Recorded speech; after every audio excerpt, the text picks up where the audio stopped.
अभी हमारे पास फोटोग्राफ आया है जिसमें एक व्यक्ति गोली चलाता हुआ दिख रहा है। उसमें भी बिना अभी आगे हम पड़ताल कर रहे हैं, जब तक स्पष्ट रूप से वो चीज़ नहीं आ जाती, पिक्चर नहीं आ जाती। इसके साथ ही कई सारे लोगों के कैमरे तोड़ने, सीसीटीवी कैमरे तोड़ने, वहाँ पर कुछ लोगों द्वारा फायरिंग के लिए इशारा करने जैसे बहुत सारे वीडियोज़ हैं। उसको वो बहुत ही ख़तरनाक है। वो जनरली भीड़ के अंदर अगर इस्तेमाल हो तो बहुत घातक हो सकता है। जो भी हमें अवैध हथियार मिले हैं या मिल रहे हैं उनकी रिकवरी की जा रही है। मैंने जैसा कहा कि साक्ष्य संकलन किया जा रहा है, ये एविडेंस के कलेक्शन के अंतर्गत ही आएगा। तत्व हैं उनको चिन्हित जरूर करेंगे, जो उकसाने वाले तत्व हैं उनको भी चिन्हित करेंगे और जो लोग इस साजिश में शामिल हैं उनको भी बेनकाब करेंगे। देखिए अभी कुल मिला के जो कल तक जो संख्या थी वो 3 माइनस की थी, लेकिन उसमें हो सकता है संख्या घटी बढ़ी हो, अभी उसमें उसका आंकड़ा मेरे पास नहीं है। लेकिन माइनस के साथ हमारी बेसिकली जो काउंसलिंग की ही चीज़ें कर रहे हैं। देखिए जो बच्चे छोटे हैं उनको ख़ासतौर से पढ़ाई पे लगाना चाहिए। पढ़ाई उन्होंने करी नहीं तो हम कोशिश ये कर रहे हैं कि उनको उस धारा से जोड़ें जहाँ पे वो अपने काम धाम में लगें, उनको स्किल के काम में लगावें, या जो पढ़ सकते हैं उनको पढ़ाई के काम में लगावें। हमारा पूरा प्रयास है। और जो अभी तक जो अरेस्टिंग हुई है 27 लोगों की, उनको कोर्ट के ज़रिए जो भी कानूनी प्रक्रिया है उसको हम पूरी कर रहे हैं। सर इलीगल वेपन जो चाकू जो मिला है उसको वो बहुत ही ख़तरनाक है। वो जनरली भीड़ के अंदर अगर इस्तेमाल हो तो बहुत घातक हो सकता है। जो भी हमें अवैध हथियार मिले हैं या मिल रहे हैं उनकी रिकवरी की जा रही है। मैंने जैसा कहा कि साक्ष्य संकलन किया जा रहा है, ये एविडेंस के कलेक्शन के अंतर्गत ही आएगा। अभी हमें कोई जल्दीबाजी नहीं है कि हम घरों में लोगों के ऊपर प्रेशर डालें या घरों को हम छानबीन करें। जब लोग खुद ही सहयोग कर रहे हैं हमारा एविडेंस कलेक्शन में तो मुझे कोई ज़रूरत में नहीं महसूस होती, लेकिन आवश्यकता पड़ने पर कोई भी चीज़ करेंगे। जो समाज विरोधी तत्व हैं उनको चिन्हित जरूर करेंगे, जो उकसाने वाले तत्व हैं उनको भी चिन्हित करेंगे और जो लोग इस साजिश में शामिल हैं उनको भी बेनकाब करेंगे। यहाँ तक जो गुटों का या जातिगत संघर्ष है उसके पहलू पर जैसे साक्ष्य आएंगे हम जांच कर रहे हैं, जैसे साक्ष्य आएंगे उसके अनुरूप कार्रवाई करेंगे। हम पहले से कोई भी थ्योरी लेकर नहीं चल रहे हैं। हाँ, सूचना हमें भी है पर उस पर हम बिना साक्ष्यों के कोई भी चीज़ स्पष्ट रूप से नहीं कह सकते। एक अभी हमारे पास फोटोग्राफ आया है जिसमें एक व्यक्ति गोली चलाता हुआ दिख रहा है। उसमें भी बिना अभी आगे हम पड़ताल कर रहे हैं, जब तक स्पष्ट रूप से वो चीज़ नहीं आ जाती, पिक्चर नहीं आ जाती। इसके साथ ही कई सारे लोगों के कैमरे तोड़ने, सीसीटीवी कैमरे तोड़ने, वहाँ पर कुछ लोगों द्वारा फायरिंग के लिए इशारा करने जैसे बहुत सारे वीडियोज़ हैं। उन सब का की हम पड़ताल कर रहे हैं। कई बार ऐसा होता है कि हमें लगता है जैसे एक वीडियो सर्कुलेट हुआ और उसके आधार पर कहा जाने लगा कि गोली मारो, पुलिस कह रही है इसलिए गोली ही मार देगी।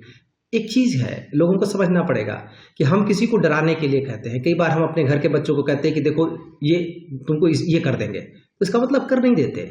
वहाँ चिल्लाया जा रहा था कि सब लोग गोली चला रहे ताकि लोग डर जाए। हमारा उद्देश्य ये नहीं होता, कभी भी प्रशासन का उद्देश्य नहीं रहेगा कि किसी की जान जाए ऐसे में। लेकिन ये बात समझने की है कि जो जगह जहाँ पे सारी दुकानें बंद थीं, जहाँ पर किसी के आने जाने का कोई वजह नहीं थी, न कोई कॉलेज था, न कोई स्कूल था, न कोई वहाँ पर व्यापार संचालित था, न कोई ऑफिस था, क्यों इकट्ठे हुए? और इकट्ठे हुए जिन परिवारों के बच्चे मरे हैं, कोई कह रहा है कि साहब वहाँ गया था, वहाँ बच्चे को मार दिया, इस काम से गया था। जाहिर सी बात है, पुलिस तो केवल मस्जिद के इर्द गिर्द ही थी।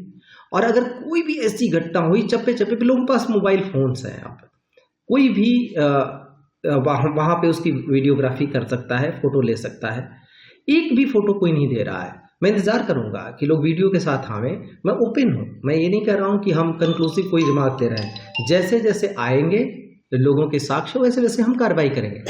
पर लोगों से अपील यही होगी कि बहकावे में ना, जैसे किसी ने कहा कि इतना जान लें कि सर्वे का क्या मतलब है। सर्वे का मतलब है वीडियोग्राफी।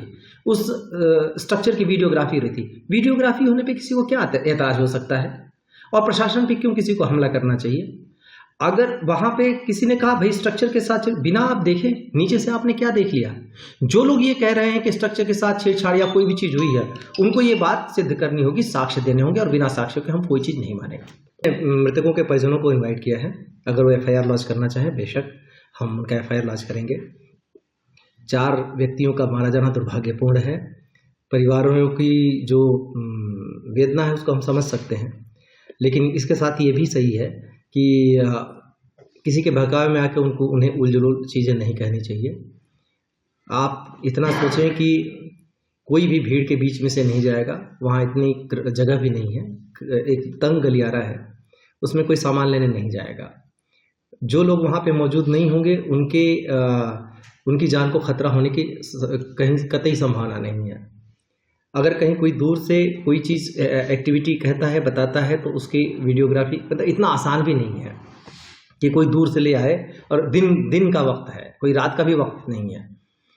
लोगों के बहकावे में आकर बयान न दें, बेहतर होगा कि वो FIR लॉन्च करें। और तीन परिवारों की तरफ से तहरीर आ भी चुकी है। हम ओपन हैं, हम ट्रांसपेरेंट हैं। मैं एश्योर करता हूं कि हर एक चीज़ का साक्ष्यों के आधार पर उनकी जांच होगी और साक्ष्यों के आधार पर ही कार्रवाई होगी।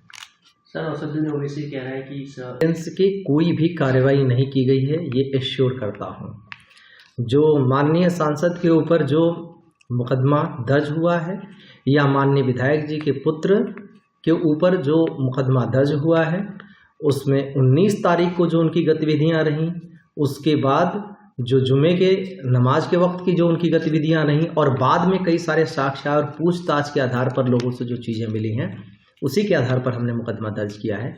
और हम साक्ष्यों के द्वारा प्रमाणित करेंगे कि वो इस पूरी गतिविधि में उनकी संलिप्तता रही है। सर अखिलेश यादव कह रहे हैं कि ये छोटी सी बात है।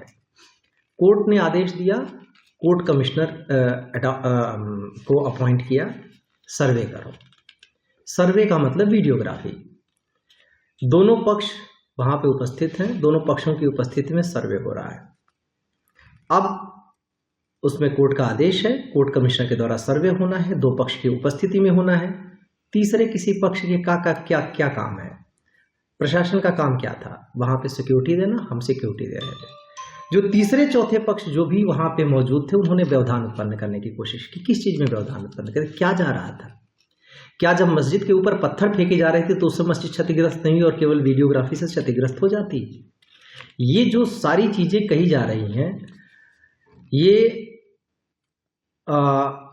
एक बिना आधार, बिना किसी तर्क के, बिना किसी साक्ष्य के चीज़ें कही जा रही हैं। किसी पॉलिटिकल बात पर मैं कमेंट नहीं करूंगा।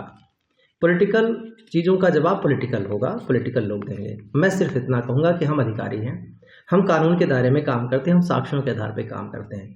कोई भी जो बोले उसका साक्ष्य होना चाहिए। मैं जो भी बोल रहा हूँ साक्ष्य के आधार पर बोल रहा हूँ। और मैं ये अपील भी करूंगा, लोगों से उम्मीद करूंगा, समाज के जिम्मेदार लोग हैं, जिम्मेदारी से बयान देना चाहिए, इस बात को ध्यान में रखते हुए कि इससे कहीं संभल का माहौल जो किसी तरह से सुधरा है वो बिगड़े ना।